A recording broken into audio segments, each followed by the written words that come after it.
Mafia Magazine Radio. Hi, this is Kasha. Hey, Kasha, hold on for a second. Let me set you up real quick, all right? Oh, okay, great. For all my listeners out there, I got the opportunity to sit down with an incredibly gifted singer, songwriter, dancer, entertainer. Um, this artist is incredible in the things that she do, and she goes by the name of Kasha. And we're gonna sit down with Kasha for a little while, and Kasha just gonna give us a little insight into her world. So, Kasha, baby, how the entertainment world treating you these days? Oh my God, is amazing. Everything is going as planned. Yeah, no doubt. So let's start this off just like this here. Let us know where you originally from and how long you've been doing the things you've been doing. Well, I'm a native from New York. I'm from Brooklyn. I grew up in Brooklyn, born and raised in Brooklyn, and I've been singing for over 10 years underground. And I'm thankful that at the next quarter I'll be with Universal Records, and it's been a blessing in disguise to be able to have a major label to back you up. Yeah, that's And it's just never give up on your dreams and hope. You have to keep hope alive because anything is possible. But within the 10 years that I've been in this business, I did not give up. right, right. I grind.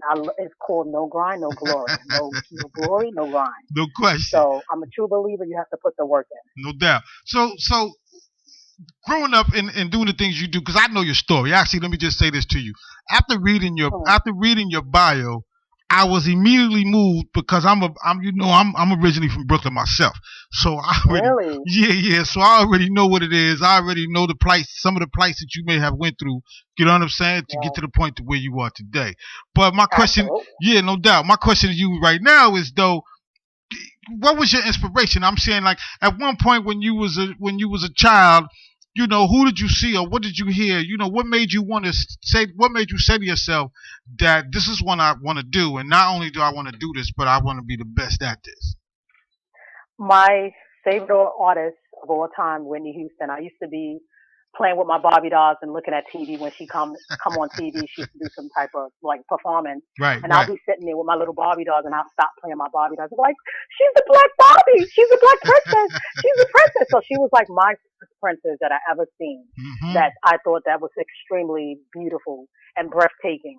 And I admired Wendy Houston. I was like, oh my God, I would love to. I will not. I would probably won't love to sing like her, but I would love to be in the capacity of what she's doing now. Right, As me being a little girl, I always said that, right. and it's the truth. As a little girl, I always wanted to sing and be a little Whitney Houston. That was my little thing. They used to, go ahead, little Whitney. But at the end of the day, Hmm. she was one of my favorite all time artists that I admire because she was a great singer. Right, When I say singer, she growing up in church, which that's where I come from, right. that genre, and pretty much still doing R&B music. You just have to not get caught up in what goes around in his business or what goes on in the business. You have to be strong minded Right. and you have to have your head on strong. You got to be strong. Yeah. But that was one of my favorite all times that made me really want to pursue my career was Winnie Houston. Wow. And that's very rare that you hear somebody actually say that. I mean, with the whole Bobby doll aspect of it, you know what I'm saying?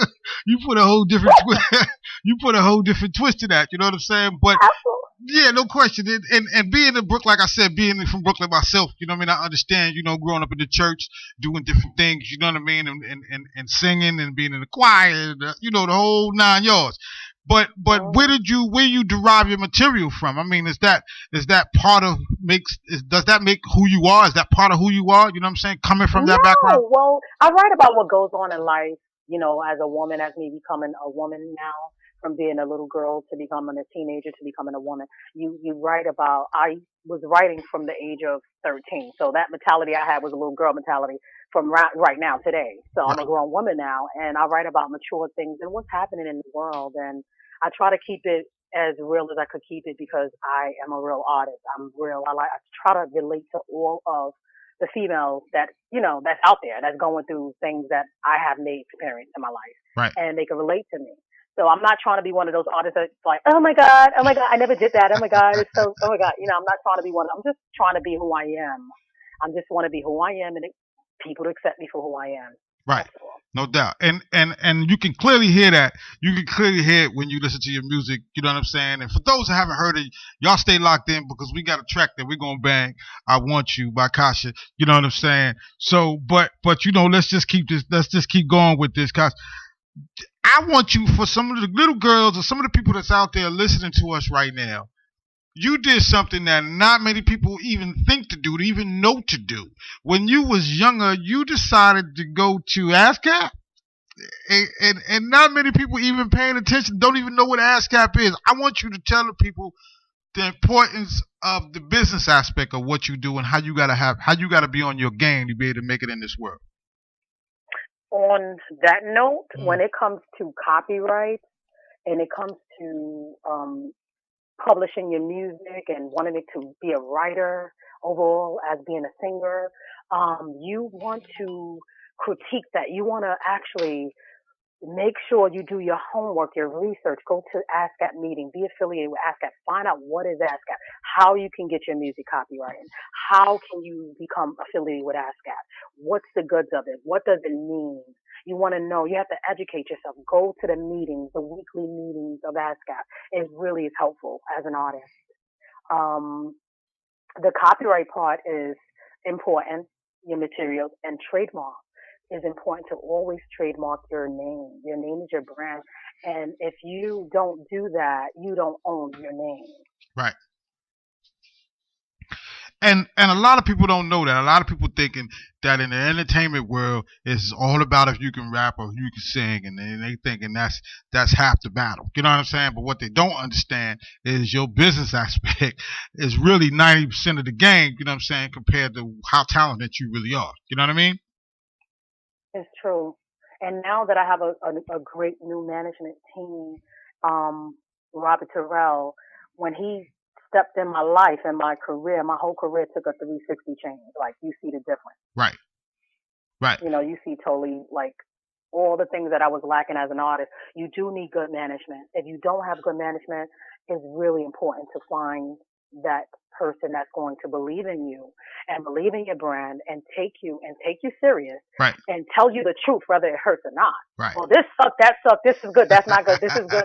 And you have to take that criticism and take it and run back and make whatever he's telling you, he or she's telling you that you need to work on. Run with that and make it better. If you want to be in this business, you're going to get criticism. Right. You're going to get criticized on this and that, but that's okay. That's good for you. Right. Because when you step in the real world, the world will eat you alive. Alive. So you better be ready. No question. So here's what I want to know. I want to know, you know what I'm saying, being that you got that wonderful voice over there and all the things you do, I want to know, what was your first project? What was the first time that you actually got a chance to get on stage and wow the world? How did that go? And tell us, how that came about and how you think that all went. You know what I'm saying? Being that, your first time that you had to be out there, you know what I'm saying, get ready to wow the world. Well, the first time I couldn't wow the world because I was a little girl. I was on stage as a little girl, and my mother, we used to tour as little kids. My mother used to take us all around the world. We used to perform everywhere as little kids.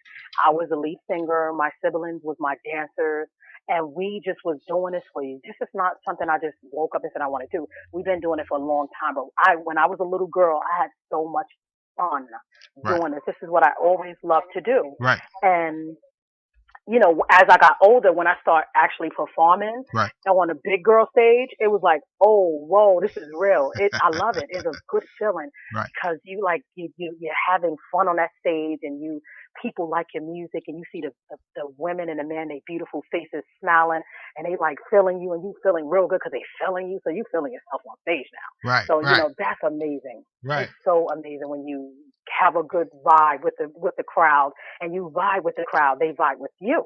Right. So if you don't vibe with the crowd, they're gonna look at you like, oh, sit down. You have to vibe with your crowd. And when you vibe with them, they start feeling you, and now you can have a great performance. Now you can talk, you can feel good about yourself. It's a great feeling, and you can really in tune into what you're doing on that stage. No doubt.